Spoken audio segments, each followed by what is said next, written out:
de vous réveiller le matin à 4 heures du matin pour être à l'heure au travail et surtout si dans quelques jours vous allez devoir vous arracher les cheveux pour trouver une voiture paire ou impaire. La question d'aujourd'hui vous concerne. Nos deux invités viennent nous donner l'une des solutions, plutôt la solution du département à ce problème épineux, le boulevard urbain. Salim Déré, vice-président en charge de l'aménagement du territoire, des infrastructures et du foncier.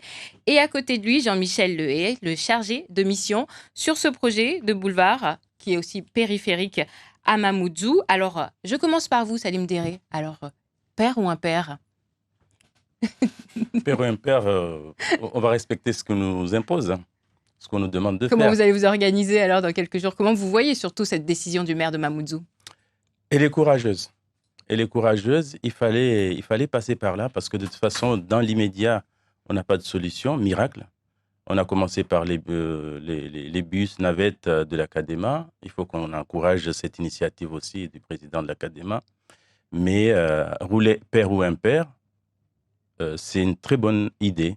Il faut arriver à désengorger Mamoudzou petit à petit et désengorger Mamoudzou. Il faut faire preuve de bons citoyens. Ça, on l'a vu à Paris, pourquoi pas à Mayotte. Alors, votre solution, le boulevard urbain ou route de contournement de Mamoudzou, c'est un peu comme la piste longue ou la troisième retenue collinaire. On sait qu'il faut la faire depuis des années, les années 90. Des milliers ont été dépensés dans d'innombrables études de faisabilité. Et à chaque mandature, le projet sort du placard et il est abandonné. Aujourd'hui, on parle d'un débat public. Est-ce que ce projet va vraiment voir le jour, Salim Derès? Est-ce que c'est un engagement du département aujourd'hui? C'est un engagement du président Béni Saouseni, c'est un engagement de tous les élus du département, que ce soit de la majorité ou de l'opposition. Nous y croyons, moi en particulier, qui suis chargé de l'aménagement et des infrastructures. Très sincèrement, on a des dates que nous avons annoncées, nous allons tenir ces dates-là. Nous Les allons dates, faire en c'est quoi? sorte, c'est un démarrage le 1er décembre, en tout cas avant le De 1er cette décembre. année, Ah non, 2025. 2025. C'est un projet d'envergure qui demande beaucoup de financement, donc il y a besoin de faire des études. À chaque projet, structurant en tout cas, on a besoin de faire des projets, de passer par plusieurs étapes avant d'y arriver. Donc, il faut qu'on y croit tous, sinon... Attention, dans quelques années, pour votre réélection, on ressortira la vidéo, 2025. Oui, ce serait même mon sujet, ou si je réussis, je pense que les Maoris me feront confiance. Alors, revenons sur le projet. Relier Kungu à Tsunzu 2 par les hauts, boulevard 2 fois 2 voies sur les hauteurs de Mamoudzou, aussi une voie réservée aux bus, et ça prendra à peu près un quart d'heure pour passer de Tsunzu à Kungu. Aujourd'hui, il nous faut plus d'une heure. Et il y a aussi des voies secondaires, c'est-à-dire que ce boulevard urbain passera, il y aura aussi des routes qui descendront vers Mamoudzou pour relier des quartiers de Mamoudzou. Aujourd'hui, on nous parle des risques. Est-ce qu'on ne se voile pas la face? Parce qu'on dit souvent que le problème aujourd'hui, c'est que tout est concentré à Mamoudzou. Ce boulevard ne va-t-il pas créer de nouvelles zones d'embouteillage? Parce qu'au final, toutes ces personnes vont à Mamoudzou. On va créer le boulevard pour éviter justement les embouteillages. Et ces routes de connexion nous permettent justement, quand vous êtes à Kaweni, Passamainti ou Mtsapere, de pouvoir rejoindre le boulevard sans pouvoir passer par Mamoudzou ou ne pas être bloqué quelque part en tout cas. Ou alors aller jusqu'à Majikavo plutôt, ou alors jusqu'à Tsunzu pour rattraper le boulevard. À tout moment, il y a des routes de connexion, donc vous pouvez rattraper à chaque fois. Donc c'est vraiment pour éviter à ce qu'il y ait des bouchons justement. Alors, je vous parle de cette question parce qu'on nous donne ce chiffre de 6% seulement de la circulation ne fait que traverser Mamoudzou. C'est-à-dire que les gens qui passent par Mamoudzou pour aller dans le sud, ça ne représente que 6%. Du coup, finalement, la question n'est pas réellement réglée parce que tous ces gens vont aller à Mamoudzou, monsieur Lehay. Alors, pas tout à fait, effectivement. Il n'y a que 6% de la circulation qui fait transit dans Mamoudzou. Mais on se rend compte que si on a des encombrements à l'entrée nord comme à l'entrée sud à Mamoudzou, parce qu'énormément de gens viennent du sud pour rejoindre Kaweni ou viennent de Dzoumogné pour rejoindre Mtsapere. L'idée de faire un boulevard urbain de contournement par les hauts et de faire des voies de liaison environ tous les kilomètres dessus permettra aux gens, soit qui souhaitent venir à Kaweni, de rester sur la nationale ou de prendre le boulevard urbain et de se distribuer dessus dans l'ensemble de l'agglomération tous les kilomètres. On va utiliser les voies qui existent actuellement, qui 9 fois sur 10 terminent en cul-de-sac. Elles seront suffisantes parce que c'est des petites ruelles pour la plupart. Alors pour la plupart, elles vont être réaménagées dans le cadre des NPRU avec les communes, la Cadema et les communes Koungou comme Mamoudzou. Ça fait déjà 1 an et demi, 2 ans qu'on travaille ensemble pour voir justement dans quelle mesure on peut installer un boulevard urbain dessus et le raccorder avec un certain nombre de voiries locales de façon à permettre les transferts vers le boulevard urbain, en particulier pour tout ce qui est desserte des établissements scolaires. Le boulevard urbain pourra récupérer 7 établissements scolaires, pas des moindres, Kawini, Bamana, etc., de façon à éviter à ce que les bus scolaires dessus bouchent totalement la circulation aux heures d'arrivée des élèves et de départ. L'ensemble de la circulation scolaire, celui qui va sortir de Mamoudzou, pourra utiliser ces voies-là depuis les établissements scolaires directement, sans être obligé d'attendre sur la nationale que les élèves arrivent à pied. Alors, parlons de la question qui fâche, le prix. 900 millions d'euros, quasiment 1 milliard, parce qu'on sait qu'ici, ça commence toujours à un chiffre et ça finit 2 fois plus cher. Le prix initial était de 200 millions sur ce projet. Évidemment, il y avait, j'imagine, pas les mêmes contraintes, les mêmes. Qu'est-ce qui aujourd'hui fait que ce projet a fini à 1 milliard? Parce que j'ai regardé pour trouver des ouvrages à peu près similaires, du même coût en tout cas. La route des Tamarins à La Réunion a coûté dans les 1 milliard, quasiment dans le même ordre de prix. Cette route fait 33 km, c'est 3 fois plus long que ce boulevard. Et il y a 123 viaducs et des ponts de plus de 300 mètres de haut pour certains. Alors, quelles sont les prouesses techniques qui justifient aujourd'hui un tel prix de 900 millions d'euros sur ce boulevard urbain? Je laisserai Jean-Michel répondre tout à l'heure, mais ce que je voulais dire tout simplement, c'est que quand on commence un projet, il faut tenir les dates. Puis, il y a l'aspect matériaux, on n'a pas les matériaux forcément ici, on n'a pas l'ingénierie, il n'y a pas d'état de Quel choses. matériau? Parce que les carrières, il en a. Le ciment. Le ciment. Le ciment. Juste Rien le que, ciment, rien que pour ça. Principalement. Principalement, voilà. Mhm. Rien que ça.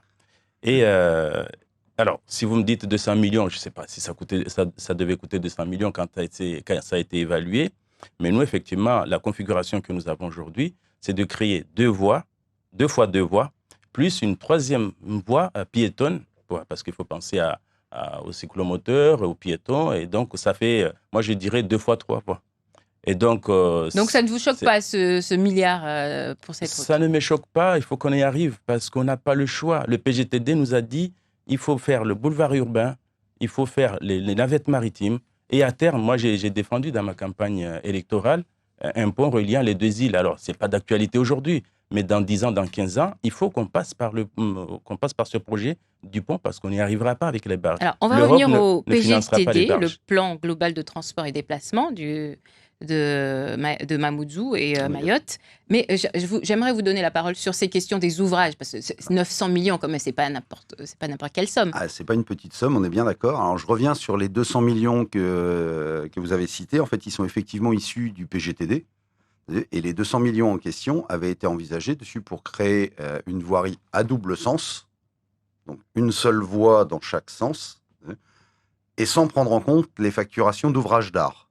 Les ouvrages d'art, c'est tout ce qui est pont, murs de soutènement, il y en aura tranchées combien couvertes, des ponts, etc. par exemple? Alors des ponts, il y en a 11 minimum, dont 7 non courants. Les ponts non courants, dessus, c'est des ouvrages d'art dessus qui ont une portée dessus supérieure à 20 mètres. Pourquoi on va avoir des ouvrages d'art d'une portée supérieure à 20 mètres dessus? Parce qu'on souhaite absolument protéger les cours d'eau. Et il n'y aura donc pas de pile de pont dans les axes de cours d'eau posés dans le fond pour permettre la circulation et de l'eau et des espèces animales. Donc les ponts seront systématiquement au-dessus des cours d'eau. Et il n'y aura pas de pile en plein milieu. Le plus long sera de combien de... Le plus long, ça doit être du 52 mètres, je crois. 52 mètres, contre une centaine à La Réunion, par exemple, sur la route des Tamarins. Contre une centaine à La Réunion. Après, effectivement, à Mayotte, on n'a pas les matériaux, on n'a pas les entreprises, on n'a pas la technicité pour réaliser les ouvrages d'art. Il y a un certain nombre de modifications qui ont été faites par rapport aux prévisions du PGTD. Donc déjà, on est passé de 2 voies de circulation à 4 voies de circulation, plus les voies douces, donc circulation piétonne et cycle, qui ont été envisagées. Dans le projet PGTD, il n'avait pas été envisagé de mailler l'intégralité des quartiers. Alors que nous, on a prévu de mailler les quartiers tous les kilomètres. Il n'avait pas non plus été prévu de mailler tous les réseaux concessionnaires. C'est-à-dire qu'aujourd'hui, dessus, dans le Kawéni, s'il y a une case d'un réseau sur la route nationale, tout le quartier est bloqué. Oui, mais le problème aujourd'hui, c'est que ces 900 millions dépassent de 150 millions le coût du PGTD, le plan global de transport et déplacement.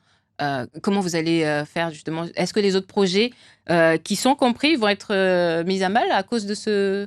Comment vous allez faire Pas pour du mener tout. les deux, Pas du tout. euh, Nous, on sait là où la porte où il faut frapper pour trouver les financements. Quand on a un projet, il faut penser au financement, il faut penser à toutes les contraintes qui doivent venir, foncières et autres, environnementales. Et donc, on sait pertinemment là où on va chercher les financements. Vous allez les chercher où? Parce que je vous rappelle juste que le Alors, les département partenaires. a une très mauvaise santé financière en ce moment. À défaut. Vous n'êtes pas réellement crédible en ce Oui, mais moment pour j'aime pas trop avoir qu'on des tienne ce prêts. discours-là, qu'on a des difficultés Bah, financières. c'est vous qui en C'est- avez parlé. Oui, non, on a une santé fragile de nos finances. Mhm. Et j'ai envie de dire que quand on a un projet assez structurant, des gros investissements comme ça, c'est pas la collectivité qui finance avec des fonds propres. Donc, on ira à l'Europe, on ira demander des financements à l'État dans le cadre du plan de convergence ou contrat de plan. Et puis, il y a ce qu'on appelle la FCTVA, parce que quand vous faites des investissements, vous avez un fonds de compensation de TVA. Et puis, bien sûr, la collectivité viendra compléter cette offre-là. On l'évalue à 10% et on espère même compresser encore pour que la collectivité ne soit pas sollicitée très fortement pour financer le projet. Mais il faut quand même Mais le avancer plus ces gros- fonds, notamment pour les fonds européens. Il faut les Oui, avancer. il faut financer, mais vous Oui. savez, la collectivité, le conseil départemental n'a pas emprunté depuis 2015. On s'est donné une marge. Et donc, si le projet doit voir le jour, on doit démarrer les travaux, eh bien, qu'est-ce qui nous dit qu'il ne faut pas aller frapper à la porte aux banques, à l'AFD et j'en passe. D'autant plus que l'inquiétude, c'est qu'on nous dit que si le projet ne démarre pas dans les délais prévus, et vous risquez de perdre ces fonds européens. Vous avez combien de temps pour C'est pour démarrer ça le projet? qu'on nous met la pression. On se met la pression nous-mêmes. Il faut qu'on démarre Donc, le 2025, sinon vous perdez les fonds. 2025, si on ne démarre pas, on risque de perdre les fonds européens. Combien vous avez jusqu'à maintenant Pardon? de fonds? Vous avez combien? Vous avez reçu Pour l'instant, c'est les études. Aujourd'hui, on est sur les études, on a les 5 On a millions quelques qui sont millions. prévus dans le cadre du PGTD. Mhm. Petit rappel dessus, le plan global de transport et de déplacement, ce ne sont que des engagements de l'État, pas de l'Europe. Donc la participation de l'Europe n'est pas dans le PGTD. Aujourd'hui, les 200 millions qui avaient été estimés ont été reportés effectivement sur le projet. Les financements extérieurs de l'Europe ou des collectivités dessus n'avaient pas été pris en compte dans les 200 millions. On a étendu le projet, on est allé à Bruxelles l'année dernière pour présenter le projet, pour avoir un recueil d'avis, savoir si on partait dans le mur ou pas.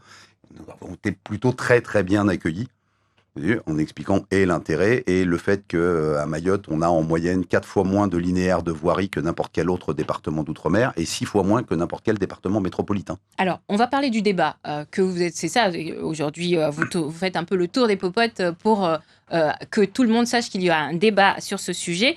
Alors, il y a un site internet, une plateforme où on peut poser ses questions directement et il y a des réunions à venir, où et comment ça va se passer, quel quartier concerné? Parce que la question qu'on se pose souvent dans ce genre de débat, c'est est-ce que les principaux concernés seront touchés?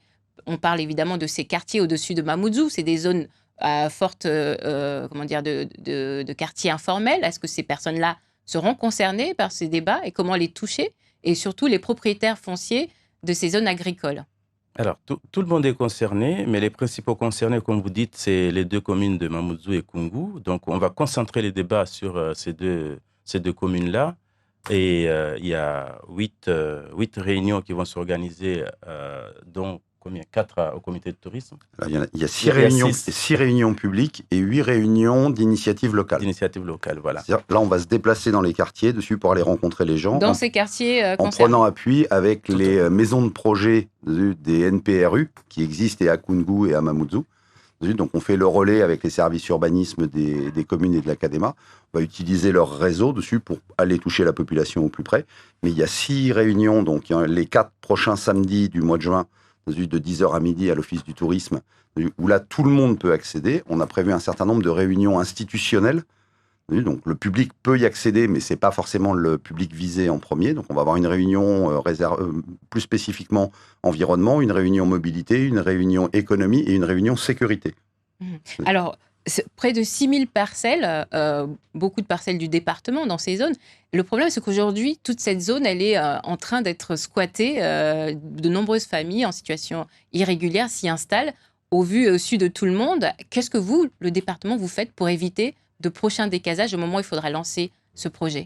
Alors, je ne sais pas s'il y a des parcelles qui sont concernées par des décasages, mais en tout état de cause, nous avons sur ces tronçons, sur les 2 fuseaux qui sont dessinés, nous avons du foncier du département, du foncier de l'État et du foncier des particuliers. Pour ce qui est du département, la consigne a été donnée de ne pas faire des régularisations à tout va, surtout que là-bas, on est dans des zones de falaises et donc c'est très difficile de construire. Et puis pour du foncier de l'État, l'État va nous mettre, j'imagine, à disposition le foncier pour qu'on puisse avancer sur le projet. Et concernant le foncier des particuliers, il faut qu'on passe par des négociations, sinon, au pire, on passera par ce qu'on appelle la DUP, la déclaration d'utilité publique. Ça, c'est obligé. Ça, c'est les amont de ce Mais projet-là. rien n'est fait aujourd'hui contre les installations irrégulières.